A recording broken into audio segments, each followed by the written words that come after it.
Hello बच्चों, let's see the question. Speciation in geographical separated region forms. Option 1 sibling species, option 2 allopatric species, option C sympatric species and option 4 parapatric species. देखो question में बोला है कि speciation की वजह से, ठीक है, स्पेसिएशन जो है वो जियोग्राफिकल सेपरेट रीजन की वजह से अगर बन रहा है तो वो कौन से टाइप की स्पीशीज प्रोड्यूस करेगा. तो अगर हम इस क्वेश्चन के अंदर की कंसेप्ट के बारे में बात करें तो सबसे पहले हमको पता होना चाहिए what is the meaning of speciation. तो देखो स्पेसिएशन क्या होता है? Origin of new species. Speciation क्या है? और नई स्पीशीज का ओरिजिन होना. Origin of new species is speciation, right. Origin of new species is speciation.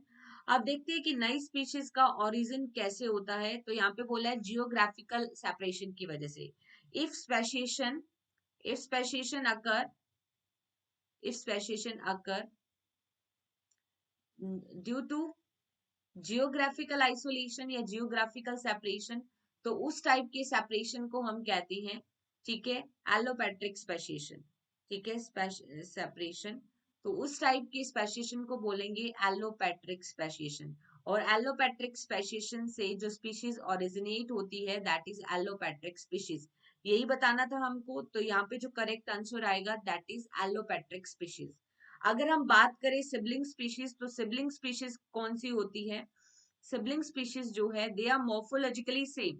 ठीक है, ये मॉर्फोलॉजिकली मतलब एक्सटर्नल फीचर में क्या रहेगी? Same. Morphologically same but reproductively isolated species होती है.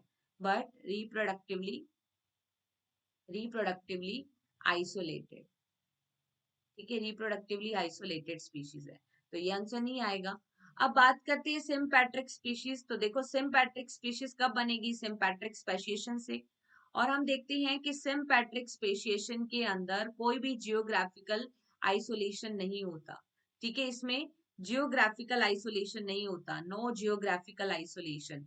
क्वेश्चन में तो हमको बोला ही है कि जियोग्राफिकल आइसोलेशन हो रहा है, लेकिन सिम्पैट्रिक स्पेसिएशन के टाइम पे कोई जियोग्राफिकल आइसोलेशन नहीं होता.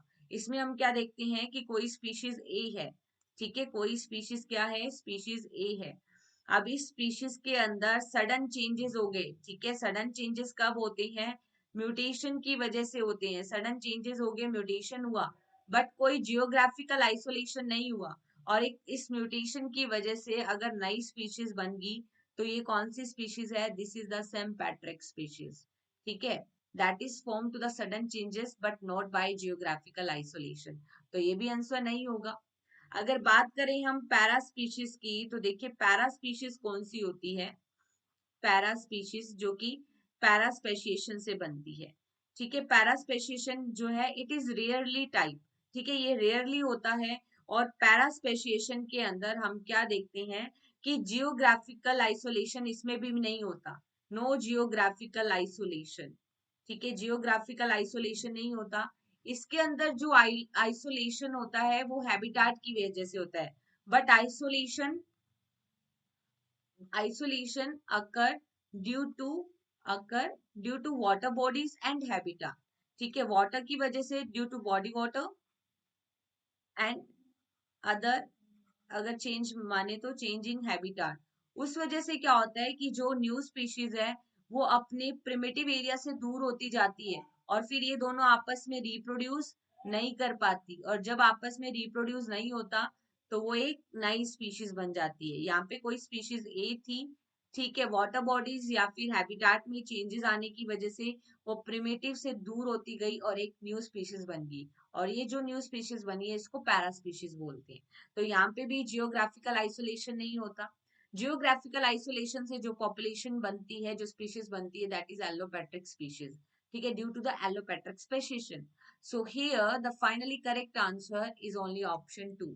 Hope you understood this concept, right? Best of luck.